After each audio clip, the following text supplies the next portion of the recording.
Bienvenidos a un nuevo encuentro y hoy para hablar de un tema tan importante como es el Alzheimer. Para esto vamos a tener un invitado de lujo que es el doctor Ignacio Brusco, psiquiatra y neurólogo especializado en neurociencias. Es doctorado en medicina y en filosofía. El doctor Brusco es investigador del CONICET, profesor titular del Departamento de Psiquiatría y Salud Mental de la Facultad de Medicina de la Universidad de Buenos Aires y también del Hospital de Clínicas. Es presidente de la ANA, Asociación Neuropsiquiátrica Argentina, director de ALSA Alzheimer Argentina y coordinador del área de trastornos cognitivos del Servicio de Salud Mental del Hospital Ramos Mejía de la Universidad de Buenos Aires. Compartí conmigo esta entrevista, no te la pierdas. Bienvenido, doctor Ignacio Brusco, un gusto tenerte acá. ¿Cómo estás? Un gusto estar con vos. Con una temática tan importante, de la cual se habla muchísimo, pero a veces creo que no se sabe tanto. ¿Qué se conmemora exactamente el 21 de septiembre? ¿Es el 21 de septiembre el Día Mundial del Alzheimer o se conmemora la Semana del Alzheimer? El 21 de septiembre se conmemora, entre otras cosas, que es un día muy icónico, el Día Internacional del Alzheimer. En realidad, a partir de eso se van creando espacios en diferentes lugares sobre actividades, pero en realidad es el Día Internacional el 21 de septiembre, esta es la realidad.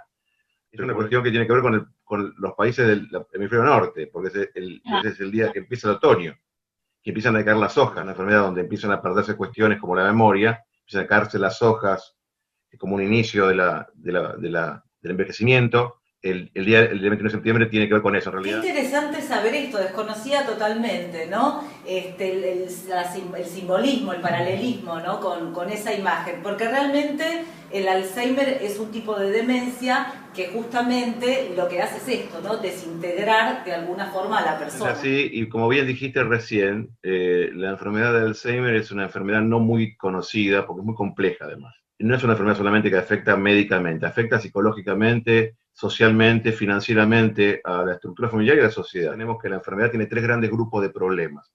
Uno, que la persona deja de ser quien es, por lo menos de las características convencionales, de su manera de disfrutar, de su voluntad, su intención, y eso se le suma a otro tipo de problemas conductuales que pueden ser más graves todavía, en el sentido de idear cosas que no existen, etc. Eso cuando la enfermedad avanza. En general comienza con una característica que es una introspección, un cambio de manera de ser, falta de voluntad, lo que llamamos apatía, sin tener características de depresión. En segundo lugar, tiene que ver con la memoria, fundamentalmente la memoria de lo reciente, pero que esa memoria puede verse afectada en muchas otras enfermedades, por lo cual hay que tener mucho cuidado de prejuzgar al diagnóstico. Y el tercer grupo, un problema de los ritmos biológicos en cuanto al ritmo sueño-vigilia, pero aparte, además otra cantidad importante de ritmos. Entonces esta enfermedad es una enfermedad que impacta en tres grandes consignas, pero además, como decía anteriormente, lo familiar, lo cultural, lo social, es realmente muy importante como motivo de impacto. Entonces es muy importante también asistir a la familia y a los problemas socioculturales que se producen a partir de esto. Nacho, ¿cuáles son los principales síntomas? Porque esta enfermedad es progresiva, ¿verdad? Pero seguramente hay algún indicador inicial que tomado a tiempo de alguna forma nos va a dar un pronóstico diferente que si esperamos que la enfermedad avance. Bueno, es muy buena la pregunta, en realidad tal cual, todo esto lo vamos también viendo día tras día. En realidad podemos resumir que lo clásico, pero no es lo absoluto, pero en general el primer problema intelectual o cognitivo es la memoria, como decía recientemente, de lo reciente, y desde el punto de vista conductual es la apatía. Eso en el comienzo. Esa enfermedad crónica implica que la persona va cambiando sus características de sintomatología, y eso que era cognitivo a nivel de memoria puede ir al lenguaje, a las prácticas, al funcionamiento cotidiano de la persona, a los quehaceres.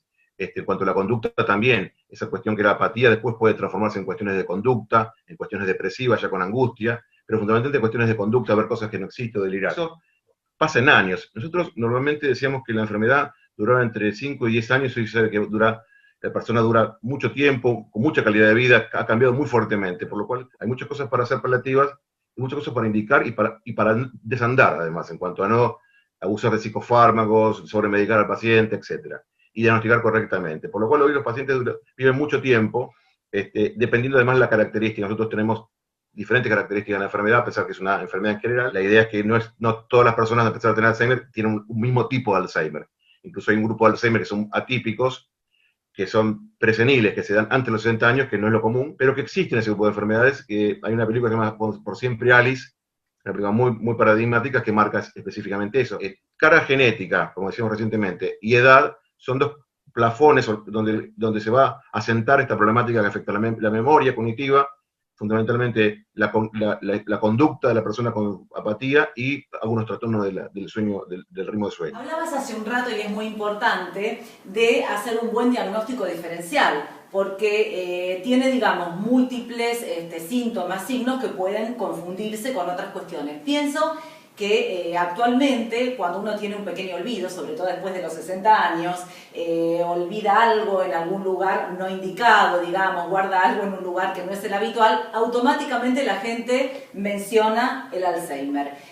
¿Cómo hacer para no asustarnos, pero sí estar atentos? El primer punto, no hay que asustarse tanto porque la enfermedad es muy lenta y si actúa correctamente, uno puede trabajar fuertemente sobre la problemática. En segundo lugar, hacer un diagnóstico correcto. A veces vemos en algunos grupos y en algunos países subdiagnosticación y otros sobrediagnosticación. Entonces hay que tener cuidado con la palabra, que es muy estigmatizante. Hay que pensar siempre que hay un problema cognitivo y que no todos los problemas de la persona, aún teniendo Alzheimer, van a ser iguales evolutivamente. Entonces quedan estables mucho tiempo, dependiendo aparte de la característica de la persona y cómo se medique. Y cómo se trata aparte la familia y psicológicamente y de la higiene de su vida. Entonces, los diagnósticos de hoy han cambiado en el sentido que tenemos biomarcadores que diagnostican la enfermedad antes que se produzca, donde intervienen diferentes variantes, como las imágenes de cerebro a nivel de volumen, o un estudio que se llama tomografía por emisión de positrones, que mide cómo se deposita una proteína normal que se deposita en el cerebro, también la medición genética, y también, obviamente, el screening normal de sangre o de cerebro, de resonancia o tomografía de cerebro para descartar patologías que puedan ser diagnósticos diferenciales. Hay una especie de enfermedad prodrómica, sin síntomas. Luego, cuando aparecen los síntomas, uno puede hacer diagnóstico a partir de test neurocognitivos y todo lo otro que te dije, y uno se puede acercar aproximadamente en un centro de referencia al 95% de diagnóstico, 98% hasta 99%, nunca al 100% porque siempre queda una mínima duda, pero siempre es muy importante saber que antes acercábamos la pelota mucho menos. Es decir, que hoy en un centro especializado la aproximación al diagnóstico es muy certero en general. Qué interesante todo lo que decís, Nacho. Además sos un especialista número 1 en el tema, por eso quiero aprovechar y consultarte. Si esto es detectado a tiempo, ¿tenemos, digamos, la posibilidad de retrasar el avance de la enfermedad? Que si uno hace el diagnóstico precoz, antes que venga la enfermedad, puede tomar acciones para que esta enfermedad se retrase en la temporalidad. Es decir, las acciones no son absolutas, sino son un conjunto de variables que tiene que ver con que la persona mejore su calidad de vida, ser hipertenso, no hacer ejercicio, tener diabetes, el colesterol alto, son problemas que llevan a obesidad y eso lleva a que la enfermedad puede desencadenarse. Por ejemplo, el ejercicio aeróbico está demostrado que retrasa la evolución de la enfermedad. Eso es una cosa que no es farmacológica y es muy importante, obviamente programado, controlado por un cardiólogo, pero el ejercicio aeróbico es un punto, la alimentación es otra. Es decir, cuestiones que parecen simples, pero, y que son fáciles de hacer, pero son centrales porque uno puede medir incluso el cerebro, parte del cerebro que se atrofian, que es una parte del cerebro que se llama hipocampo, que si hay varios estudios muy interesantes que muestran cómo el ejercicio aeróbico reduce la involución de ese sector, que es el punto de inicio de la enfermedad, que es por donde pasa la memoria. Igual con el estrés, igual con la alimentación, es decir, una correcta estructura de manejo del paciente es muy importante, por ejemplo, vitaminas correctas, vitamina B6, una buena dieta de omega 3, es decir, disminuir la alimentación de comidas que excedan el colesterol, manejar el colesterol. Hay un conjunto de variables que hacen que el manejo de la persona se mejore. También el manejo de sueño, que no es un tema menor, es que está alterado claramente en todo paciente adulto mayor. Eso sí tiene que dejarlo en la mano del médico porque es complejo, pero hay que saber que hay fármacos que pueden empeorar y fármacos que pueden mejorar. En general, en un lugar que sabe trabajar, uno trabaja con fármacos que puedan solucionar problemas concomitantes al problema y además hay fármacos especiales para la patología, pero que se dan cuando el paciente tiene la enfermedad ya desencadenada. Pero uno puede tomar medidas preventivas antes que suceda la enfermedad, y esto es muy importante. Quiere decir entonces que si nosotros desde la juventud estimulamos todo lo que tiene que ver con hábitos saludables, como la buena alimentación, el ejercicio, bueno, tal vez implementar técnicas para estimular la memoria, se me ocurre, esto podría, digamos, actuar como un muy buen factor preventivo de esta patología, más allá de la predisposición genética que pudiéramos tener. Absolutamente, es una enfermedad multifactorial. Es decir, uno tiene los genes, pero tiene que hacer el esfuerzo ambiental para desencadenarlo, que se llama epigenética. Es decir, la enfermedad de Alzheimer tiene dos grandes variantes. Una que es genéticamente determinada, 100%, que es la que decimos presenil, y eso hoy todavía, a pesar que se plantean algunas cuestiones, no podemos detenerla. Y hay otras que sí podemos detenerla o retrasarla, que es la multigenes. Son muchos genes y muchos factores ambientales que pueden influir. El tema metabólico es un tema importantísimo. Es decir, no es lo mismo tener 30 kilos de sobrepeso que no tenerlo. No es lo mismo tener hipertensión que no tenerla. Colesterol que no tenerlo, o hiperglucemia que no tenerla. Son temas centrales en el manejo del proceso inflamatorio y procesos que le pegan a la neurona, que hace que las neuronas empiecen a desencadenar muerte neuronal que está programada. Que la enfermedad de Alzheimer es en realidad que las neuronas no se matan, se suicidan, mueren más rápidamente que lo que tienen que morir y raudamente, mucho más rápidamente que lo que pasa normalmente en el envejecimiento normal, es un envejecimiento patológico del cerebro. Eso tenemos que evitar que se desencadene. Para evitar que tenemos que dejar que esos genes no se expresen cuando la persona tiene predisposición. Y la forma más importante es la distancia saludable. Además, el ejercicio aeróbico, como decíamos vos, es un tema muy importante del estrés. Hoy se sabe que meditación, tanto mindfulness como el manejo de meditación trascendental, o también lo que llamamos fluidez cerebral, que hace que el cerebro trabaje pero despacio. A veces cuando mismo nosotros, las personas en el occidente lo hacen de otra manera, a veces una película pochoclera o ir en un tren mirando por la ventanilla o en un auto mirando por la ventanilla, son cuestiones que también llevan a ese fenómeno que se llama fluidez. Pero programadamente esos procesos cognitivos, como los procesos que llevan la meditación, incluso el rezar, por eso los rezos en muchas religiones son muy importantes, porque esos procesos activan una parte del cerebro que se llama precunio, que hace que el cerebro repose. Eso se está demostrado que es positivo para el cerebro y le para la máquina al cerebro y el estrés. Y el estrés es muy, muy malo porque suben hormonas como el cortisol que afectan al cerebro. Entonces, eso es un punto central. La otra cuestión también tiene que ver con si la persona tiene depresión. Cuando tiene depresión, el tratamiento hay neurotransmisores como la serotonina que mejoran la plasticidad neuronal. Y el otro punto tercero que se conoce para plasticidad es el ejercicio aeróbico. Y, obviamente, como vos bien decías, el ejercicio cotidiano, es decir, la actividad cotidiana. ¿No? A veces vemos que la persona se jubila y pasa cuestiones que se desencadenan una enfermedad. En general, ahí tenemos alguna duda en el sentido de lo siguiente. No creemos que la sobreestimulación cognitiva mejore la evolutividad de la enfermedad. A veces nos preocupa la persona que empieza a querer no tener una enfermedad de Alzheimer y hace todo el día sudoku y se estresa más. Es decir, lo importante es la actividad cotidiana. Y esa actividad cotidiana, cuando la persona por ahí la interrumpe, porque se jubila o porque se muda, etcétera, dispara estrés. Y el problema quizás es el estrés más que el ejercicio. Por eso nosotros decimos que el ejercicio mental es el aeróbico y la actividad cotidiana intelectual que hacía. No sobre exigirse o pensar que a los 70 años o a los 60 años se va a tener el mismo intelecto que a los 20, que no es así. La memoria no va a ser igual. Entonces, quizá la persona quiere exigirse y competir con un hijo de 30, en el sudoku va a perder y va a tener dificultades porque se va a estresar. Entonces, la idea es que sí mantengan actividades cotidianas y agreguen cuestiones que son placenteras, que bajen el nivel de estrés y mantengan la actividad cognitiva de forma activa.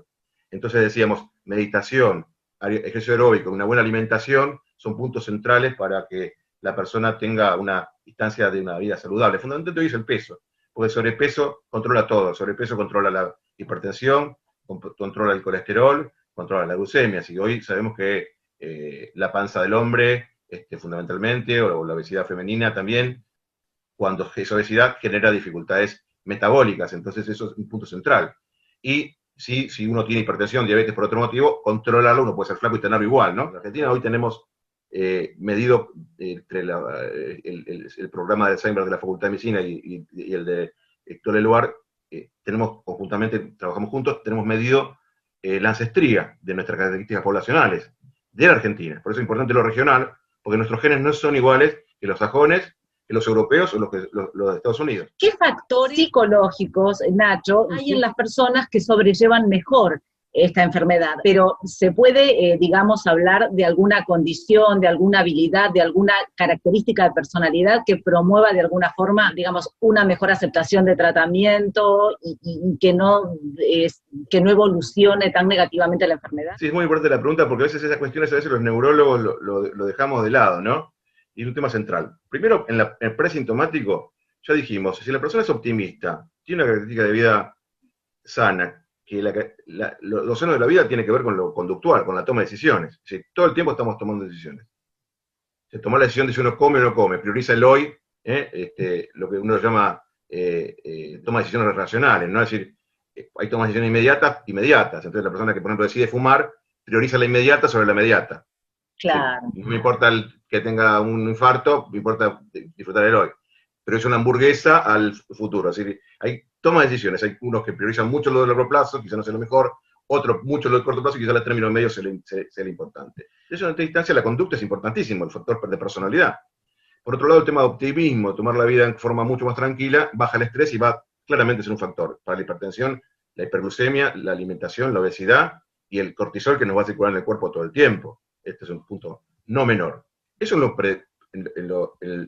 precoz, en lo preventivo. Por eso es tan importante pensar en medicina preventiva en la enfermedad de Alzheimer, que es una enfermedad neurológica degenerativa. Es decir, degenerativa significa que mueren neuronas, pero uno lo imagina biológicamente, pero es muy importante lo que pasa antes. Y psicológicamente cómo se maneja la toma de decisión de esa persona. En segundo lugar, tiene que ver como qué pasa con esa persona y con la familia posteriormente. Si tiene Alzheimer, es muy importante el rol del cuidador. Nosotros decimos que hay dos enfermos. La persona y el cuidador, que muchas veces es la pareja y otras veces es el hijo o la hija o un amigo o un sobrino. Es decir, no siempre es la pareja y no siempre es un hijo o una hija. Exacto. Entonces, ese rol es central. Y muchas veces se enferma el cuidador antes que el paciente y a veces el cuidador dice, yo también tengo Alzheimer, será contagioso porque yo me afecto la memoria. ¿Por qué? Pero ese trastorno de memoria es por el estrés. No es un trastorno de memoria porque sea contagioso. ¿Se entiende? Pero el estrés también afecta a la memoria, por eso decimos, ojo con pensar que la memoria solamente es por Alzheimer. La mayoría de las personas que se afecta la memoria, que vienen al centro nuestro de clínicas por memoria, no es por memoria, es por estrés. Debe haber también una fuerte identificación en algunos puntos, porque eso también insume la vida muchas veces del familiar que se hace cargo, o del grupo familiar que se orienta exclusivamente a cuidar a esa persona, ¿no? Es un tema también eso. 100% porque al tener esa imagen, que es lo que ven todos los días, ellos piensan que les va a pasar lo mismo. Porque además muchas veces, la mayoría de las veces son la pareja o los esposos, la esposa, y son las personas que están identificándose con esta problemática y están todo el día viviendo esta problemática, así que tienen todo el derecho a pensar que esto también les puede pasar porque tienen la edad además de eso. Entonces, tienen uno de los factores de riesgo que es la edad. Entonces, tienen todo el derecho a que eso les pase. Por lo cual, ese cómplice nuestro es muy importante. Y también el paciente es muy importante, porque el paciente tiene capacidad de tomar decisión, hay que hablarle, hay que mirar los ojos fundamentalmente, porque la visión es lo último, la capacidad óptica, macroóptica, somos nosotros, que es la capacidad visual del ser humano, es la última que se pierde, y la tienen muy desarrollada. Incluso en estadios muy avanzados, nosotros el contacto visual decimos, nunca le hables de atrás al paciente porque empieza a desconfiar. Ya tiene muy alterada su cognición y la visión la tiene incorporada. Nunca hablarle de costado, siempre entrar por las dos partes del sistema nervioso que se comunican entre humanos, que es la retina. La retina es la única parte del sistema nervioso central que está por fuera comunicada al exterior. Es como nuestra antena. Entonces por eso la mirada es tan importante en el amor, en otro tipo de interpersonalidades. O instancias intersubjetivas. Bueno, la intersubjetividad con el paciente con Alzheimer existe y se manejaba. Entonces, uno para convencer a un paciente, a veces viene el paciente excitado y uno lo mira y dice, pero ¿qué hicieron? Bueno, lo miramos a los ojos, con tranquilidad, con tiempo además, porque el paciente está enlentecido. Entonces, esto es muy importante para convencer al paciente y también al familiar. Y tener el contacto con la familia y ayudar a la familia y darle grupos de ayuda a la familia además, en forma individual, ya sin el paciente, para que puedan entender un montón de cocinas que van a no solamente ser diferentes, sino que puedan entender que es una enfermedad, y también puedan entender que es una enfermedad que va cambiando con el tiempo, por lo cual el paciente que tenés en estos primeros 5 años no va a ser el mismo que tenga dentro de otros 5 años, ni de otros 5 años, por lo cual las consignas van a ser totalmente diferentes. y la comunicación, la explicación va a ser totalmente diferente. Al comienzo, muchas veces la familia no comprende cómo la persona se olvida, por ejemplo, el fallecimiento de un familiar. Dice, ¿cómo te olvidaste? Y le insiste sobre eso, sin entender que solamente hay una enfermedad que consiste en eso, en olvidarse las cosas. Entonces, la persona se olvida y todos los tipos se lo están recordando. Y que hay un problema que es la memoria emocional, porque hay 4 tipos de memoria en realidad, pero la memoria que se pierde es la consciente. La memoria emocional, el paciente no la pierde, la tiene hasta el final.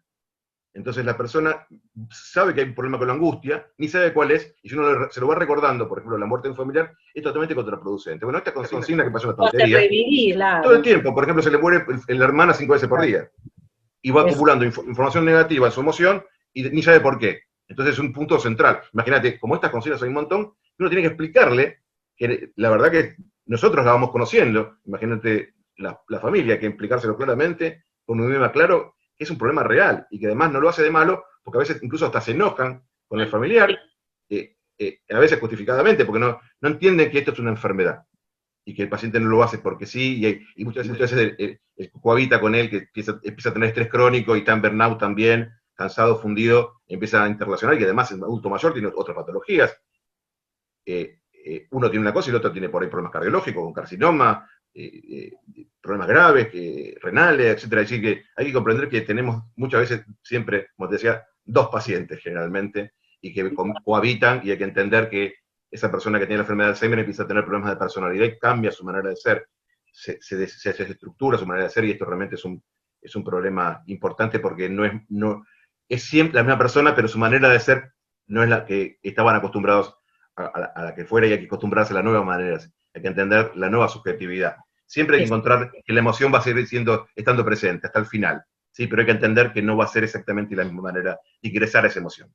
Y muchas veces, Nacho, creo que también se da esto de, ante ciertas habilidades que la persona no ha perdido aún, la familia inmediatamente trata de socorrerla. Te pregunto, ¿no sería bueno que en aquellas cosas que la persona puede todavía, en periodos incipientes, estamos hablando, también se la deje un poco y no se la contenga en exceso cuando todavía puede, estamos hablando, por supuesto, ¿no? Te agradezco la pregunta, es muy buena la pregunta. Sí, la persona, como decimos, hay 4 tipos de memoria. Vamos a hacer hincapié a otra memoria, que es la procedural, que también es inconsciente, la de procedimientos, que es, por ejemplo, cocinar, hacer jardinería, etcétera. Siempre con control, hay que saber que estamos siempre jugando entre la memoria consciente y la inconsciente. Es decir, que muchas veces esa persona que por ahí desarrollaba una actividad de ingeniero nuclear no lo va a poder hacer. Pero sí, además de eso, tenía como hobby ser jardinero, o cocinar, o hacer plástica, o jugar un deporte, etc. Hay que entender que hay que ir por el camino paralelo. Esto se utiliza mucho en neurología en otras funciones. Por ejemplo, si uno pierde la función de un brazo, lo trabaja el otro, o usa una vía paralela neurológica para que ese brazo se active. Sí, aunque esté rota una vía, uno usa la paralela, un poco como la autopista, uno usa el camino colateral. Bueno, esto es algo parecido. Uno que tiene que usar el camino colateral de lo que está conservado, y a veces es una cosa nueva además, no siempre lo que había. Es tarea del neuropsicólogo, del estimulador, del fonoaudiólogo, del psicólogo cognitivo, buscar esa funcionalidad, tanto de la habilidad, del placer, además no forzarlo, es muy importante la terapia ocupacional, esto, no forzarlo al paciente, y entender neurocognitivamente cuál funcionalidad todavía tiene conservada, que no siempre es la misma. O sea, hay que entender que el paciente no puede manejar algunas cuestiones, porque siempre, por ejemplo, cuando manejamos un auto, por ejemplo, aún en el comienzo de la enfermedad, vamos a tener un problema, que es el siguiente. Usamos lo procedural, a veces no manejamos sin saber lo que hacemos, pero cuando tenemos una contingencia, que es un hecho atípico, nos cruza alguien en rojo, tenemos que parar ese chip, lo hace el cerebro solo, eso se llama flexibilidad cognitiva, y pasamos a la otra funcionalidad, que es la consciente. Entonces ahí el paciente va a tener dificultades, por lo cual no hay que exponerlo a manejar cuestiones sin tener control. Es decir, si maneja la jardinería va a tener que tener alguien que lo ayude, si cocina va a tener que alguien que vea que no se olvide apagar el gas, o que no use una herramienta de forma errónea, que no se queme no se queme, o no deje una instancia prendida, etc.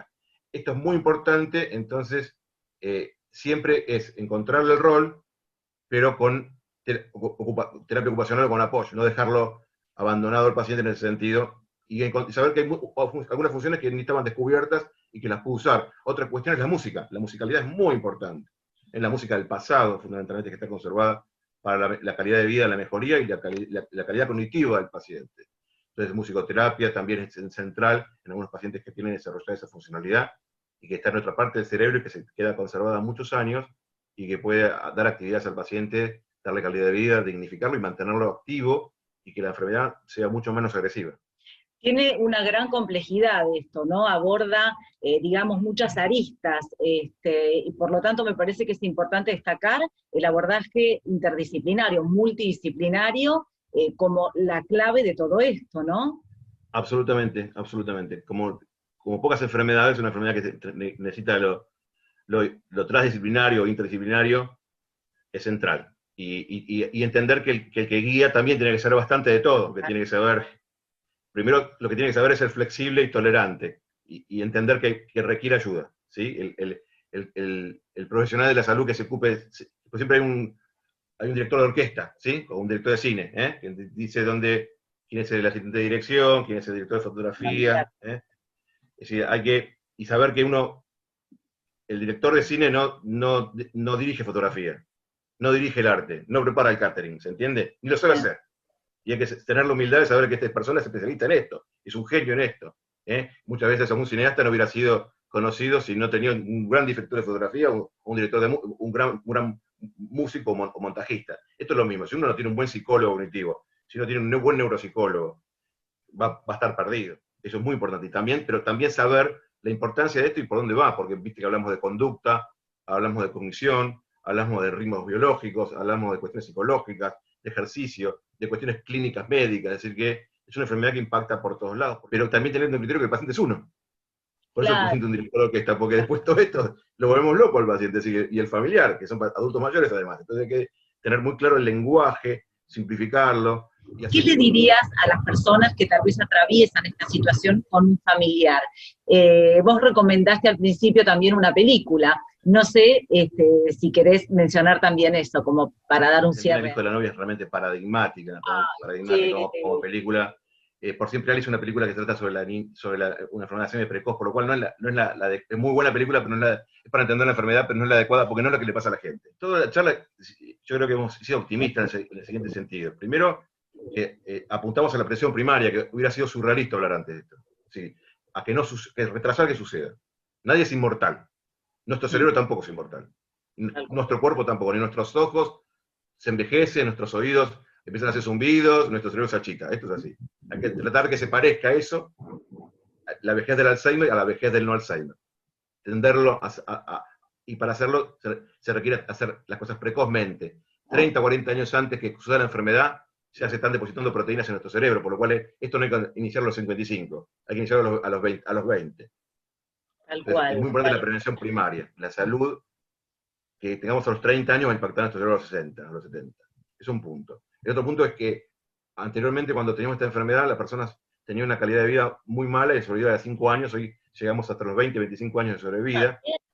Entonces es muy importante tener un buen diagnóstico, una buena terapéutica y no sobremedicar a los pacientes. Entonces tenemos tanto muy buena noticia con respecto a lo precoz, de la prevención, como a la terapéutica. Y otra instancia muy importante en cuanto al diagnóstico, hoy hay una muy buena noticia con respecto a los marcadores, acercarnos.